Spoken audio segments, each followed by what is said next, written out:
আবার পড়েন রব্বিরহামহুমা কামা রাব্বায়ানি সগীরা।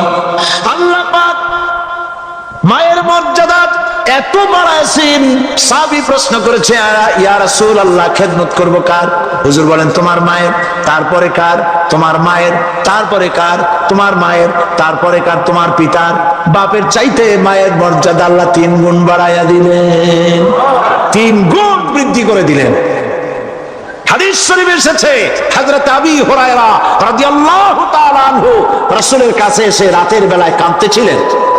হুজুর প্রশ্ন করলেন, আবু হুরায়রা কাঁদো কেন? হযরত আবু হুরায়রা বলছেন, হুজুর মা আমাকে মেরেছে। তিনি প্রশ্ন করলেন, আচ্ছা মা তোমার মারলো কেন? তুমি কি কোনো বেয়াদবি করছো? তিনি বললেন না, তবে মারলো কেন?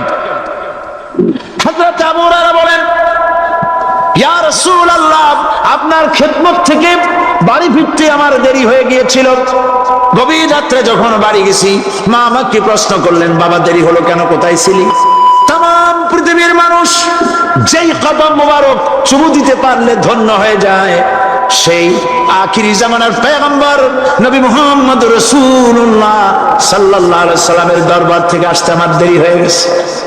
ইয়া রাসূলুল্লাহ, আমার মা আপনার নাম শুনে তার গা জ্বলে উঠলো।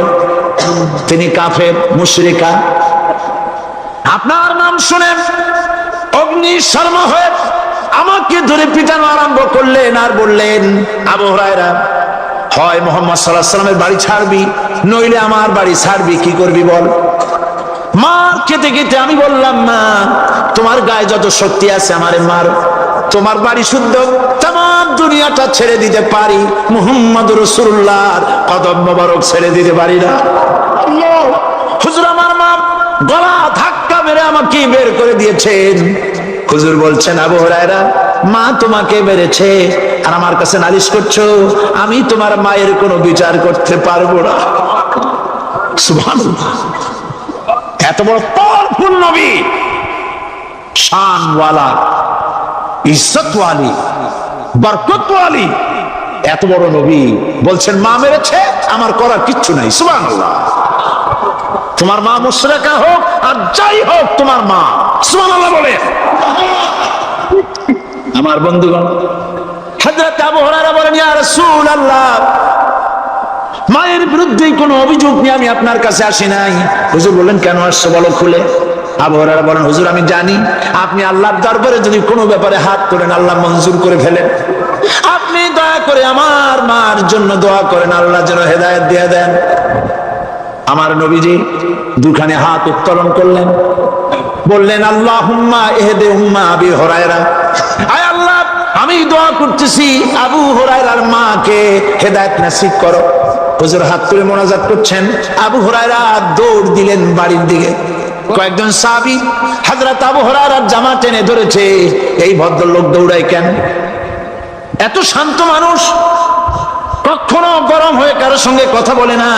এই মানুষটা দৌড়ায় কেন? কোনো বিপদ হইল নাকি? জামা টেনে ধরে বলে, আবু হুরায়রা দৌড়াও কেন? হযরত আবু হুরায়রা বলেন, জামা ছেড়ে দাও, কোনো বিপদ আমার হয় নাই, আমি দৌড়াইয়া বাড়ি যাই দেখতে চাই। আমি দৌড়াইয়া আগে বাড়ি যেতে পারলাম না, আমার নবীর দোয়া আগে আমার বাড়ি চলে গেছে, আমি এটা দেখতে চাই। হযরত আবু হুরায়রা দৌড়াতে দৌড়াতে বাড়ি চলে গেছেন। দরজায় নক করলেন, ভেতর থেকে আওয়াজ এলো, কে? তিনি বললেন, আমি আবু হুরায়রা। মা দরজা খুলে দাও, আমি তোমার সন্তান। মা বললেন, বাবা অপেক্ষা করো, দরজা খুলতেছি। হযরত আবু হুরায়রা বলেন, মায়ের গলার আওয়াজের ভেতরে কুফরি কর্কশতা পেলাম না, মায়ের গলার আওয়াজের ভেতরে তাওহীদের নরমিয়াত পেলাম। আমার কাছে মনে হলো আমি আবু হুরায়রা বাড়ি আসার আগে নবীজির দোয়া আল্লাহর আরশে পৌঁছে গেছে। আবু হুরায়রা বলছেন, মা আমার কিছুক্ষণ পরে ঘরের থেকে বেরিয়ে এসেছেন, আমি দেখলাম মায়ের শরীর ভিজা, মাথার চুল দিয়া পানি টপকাচ্ছে। মা আমার বললেন, বাবারে তোমাকে মারার পর আমি নিদারুণ অনুশোচনায় পড়েছিলাম, মনে মনে ভাবলাম, আহারে আমার সন্তানরা আমি কেন মারলাম? সে তো কোনো খারাপ কাজ করে নাই, কোনো খারাপ জায়গায় যায় নাই। এত ভালো মানুষ যার সম্পর্কে লোকেরা খামোখাই মিথ্যা কথা বলে, এই ভালো মানুষটার কাছে গেছে, সেজন্য আমি মারলাম কেন? বাবা গো, আমি আমার ভুল বুঝতে পেরেছি, জীবনের ভুলও ধরা পড়েছে, আমাকে জলদি করে নিয়ে চলো বিশ্ব নবীর দরবারে। হযরত আবু হুরায়রার মা রাসূলুল্লাহর খেদমতে এসে ঘোষণা করলেন, আশহাদু আল্লা ইলাহা ইল্লাল্লাহু ওয়াহদাহু লা শারীকা লাহু ওয়া আশহাদু আন্না মুহাম্মাদান আবদুহু ওয়া রাসূলুহু। আমার ভাইরা, আল্লাহ রাব্বুল আলামিন মানুষ সৃষ্টি করে পৃথিবীতে পাঠিয়ে দিলেন, খাবারের ইন্তজাম করলেন, এগুলি সব আল্লাহর পরিচয়। আল্লাহরে চেনার জন্য বড় বড় কিতাব ঘাটা লাগে না, কিসমতে যদি থাকে দুই একটা দৃষ্টান্ত যথেষ্ট হয়ে যায়। সুবহানাল্লাহ, সুবহানাল্লাহ, দুই একটা দৃষ্টান্ত যথেষ্ট। আল্লাহ পাক সমস্ত সৃষ্টি জগৎকে তৈরি করলেন, সৃষ্টি করলেন, আর তাদের খাদ্যের ব্যবস্থা করলেন। কে করেছেন খাদ্যের ব্যবস্থা? খাদ্য দেন আল্লাহ। কিন্তু অহংকারী যারা, তারা বলে দেশের বাম্পার ফলনের জন্য সমস্ত কৃতিত্ব সরকারের। বলেন আস্তাগফিরুল্লাহ, বলেন নাউজুবিল্লাহ। এদের একজন বলছিল 3 বছর কিছু দিবার পারুন না, লোকেরা কয় আমরা না খাইয়ে থাকুম, আল্লাহ কয় আমিও দেহুম, কদ্দুর পারো না খাইয়ে থাকতে। ফসল কে দেন? জোরে বলেন কে দেন? বাম্পার ফসলের ফলনের দাবি সরকার করতে পারে না, এটা কুফরি, এটা শিরক। জমিনের ফসল কে দেন? আকাশের বৃষ্টি কার? পানি কার? সার কার? সব আল্লাহ। আল্লাহ পাক কোরআন শরীফে বলেছেন, লাইন শাকারতুম লাযীদান্নাকুম ওয়া লাইন কাফারতুম ইন্না আযাবী লাশাদীদ। আমার নিয়ামতের শুকর যদি আদায় করো বাড়ায় দেব, আর যদি কৃতজ্ঞ হও, শুকরিয়া আদায় না করো, মস্ত বড় শাস্তি দেব। ফসল দেই আমি, আর শুকরিয়া আদায় করো তোমার বাজানে, ঠিক কিনা? শুকরিয়া আদায় করে কার? বাজানে। একটা লোকের, একটি মানুষের যেই প্রশংসা এই সরকার করলো, বিগত 4.5 বছর ধরে একটা মানুষের যত জিকির করলো, প্রশংসা করলো, ছবিটা নাইলো। যদি এতটা জিকির, এতটা স্মরণ আল্লাহ রাব্বুল আলামিনের করত, ওদের জন্য আল্লাহর জান্নাতের দরজা খোলা হয়ে যেত। প্রশংসা করবে কার? চিল্লায় বলুন। আল্লাহ পাকের প্রশংসা করে। খেতে দেওয়ার মালিক তিনি।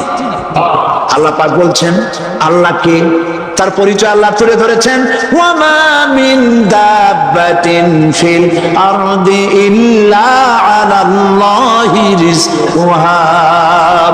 এই পৃথিবীর ভিতরে এমন কোন বিচরণশীল জীব নাই যার রিস্কের দায়িত্ব আমি আল্লাহ গ্রহণ করি নাই। সুবহানাল্লাহ বলবেন না? রিস্কের দায়িত্ব কার হাতে? আচ্ছা দেখুন তো, পৃথিবীর সমস্ত সরকারের কাছে বিভিন্ন মন্ত্রণালয় আছে না? খাদ্য মন্ত্রণালয় বলে কোনো মন্ত্রণালয় আছে কিনা? আছে। খালি কয় খামু আর খামু।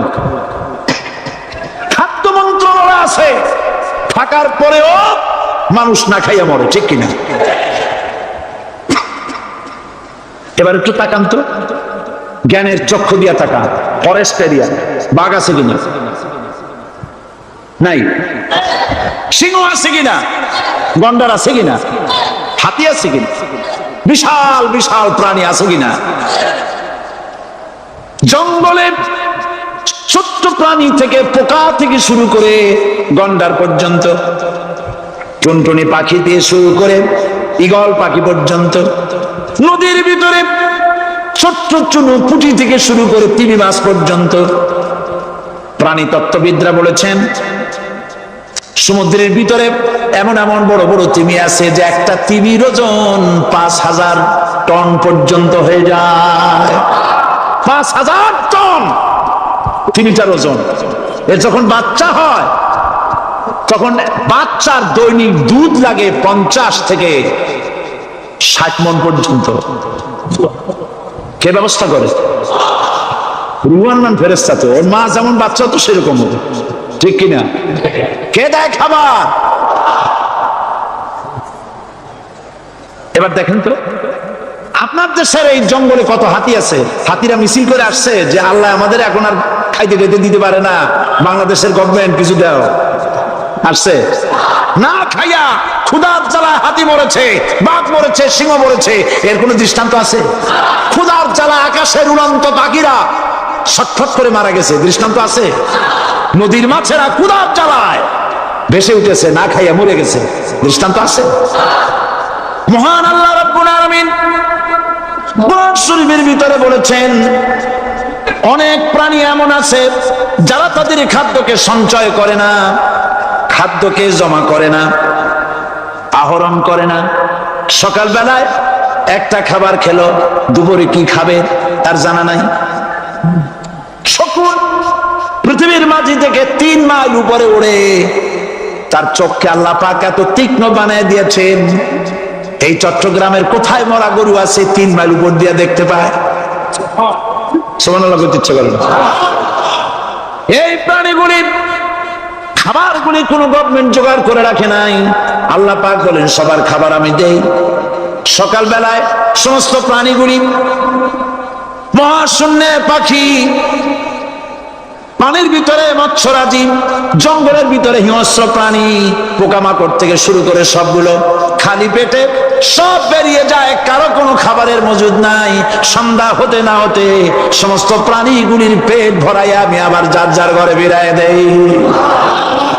ওয়ামা মিন দাব্বাতিন ফিল আরদি ইল্লা আলাল্লাহি রিজকুহা। সমস্ত প্রাণীর রিজকের দায়িত্ব আমি আল্লাহর হাতে। কে দেয় রিজক? জোরে বলুন, কে দেন? আল্লাহ।